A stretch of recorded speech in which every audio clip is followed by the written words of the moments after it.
जनतेच्या नेतृत्वाचा नायक फक्त बाबा नायक।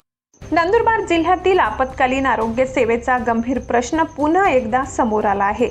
नंदुरबार खंडबारा मार्गावरील भादवड गावाजवळ दोन मोटरसायकलींची समोरासमोर भीषण धडक होऊन झालेल्या अपघातात दोन तरुणांचा जागीच मृत्यू झालाय, तर एक तरुण गंभीर जखमी झालाय।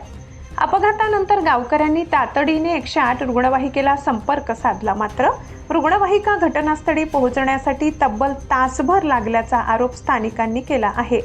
नंदुरबार खंडबारा मार्गावर सुरू असलेल्या रस्त्याच्या कामामुळे अपघात झाल्याचा प्राथमिक अंदाज व्यक्त केला जात आहे। रुग्णवाहिका उशिरा पोहोचल्याने गंभीर जखमी युवकाला स्थानिकांनी खासगी वाहनातून धडगाव ग्रामीण रुग्णालयात उपचारासाठी दाखल केले असून त्याची प्रकृती चिंताजनक असल्याची माहिती आहे। रुग्णवाहिका वेळेत पोहोचली असती तर जखमीला अधिक लवकर उपचार मिळाले असते, अशी भावना नागरिकांनी व्यक्त केली आहे। या घटनेनंतर जिल्ह्यातील अपुरी रुग्णवाहिका सेवा आणि आरोग्य यंत्रणेच्या कार्यक्षमतेवर पुन्हा एकदा प्रश्नचिन्ह उपस्थित झाले असून जिल्ह्यात रुग्णवाहिकांची संख्या वाढविण्याची मागणी नागरिकांकडून केली जात आहे। नमस्कार। आज खंडबारापासून तर भादवडच्या मध्यभागी ॲक्सिडेंट झाला। 1 तासपर्यंत ॲक्सिडेंट होऊन जे नौजवान आहे पडून राहिल्या। खंडबाराला संपर्क केल्यानंतर सुद्धा रुग्णवाहिका उपलब्ध नाही झाली, कारण 1 तासपर्यंत जर रस्त्याचे काम चालू आहे, रुग्णवाहिका जर उपलब्ध झाली नसेल तर मला सांगा, जर योग्य वेळेस रुग्णवाहिका उपलब्ध झाली असती तर ते 2 तरुण मेले आहे ते जिवंत झाले असते। एक तरुण आता नंदुरबारला पाठवलेलं आहे। तर मला असं वाटतं की रस्त्याचे काम सुरू आहे तर प्रशासनाने लक्ष दिलं पाहिजे। जर रस्त्याचे काम चालू आहे तर नेहमी ॲक्सिडेंट होत असतात।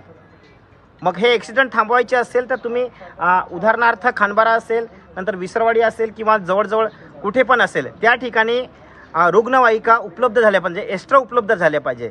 जर हे आदिवासी जिल्हा आहे म्हणून अशी असुविधा आहे का?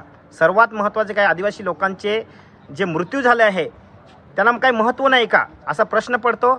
म्हणून प्रशासनाला आव्हान करतो की रुग्णवाहिका एक्स्ट्रा खंडबाड्याला उपलब्ध करून द्यावे, कारण की तरुण 1 तासपर्यंत तिथे पडलेले होते। जर लवकर जर सुविधा प्राप्त झाली असती तर कदाचित ते तरुण वाचले असते। आज 2 तरुणांची मृत्यू झाली आहे, तर आता आज बघा असे तरुणांचे मृत्यू झाले, उद्यापासून किती तरुण मरू शकतात।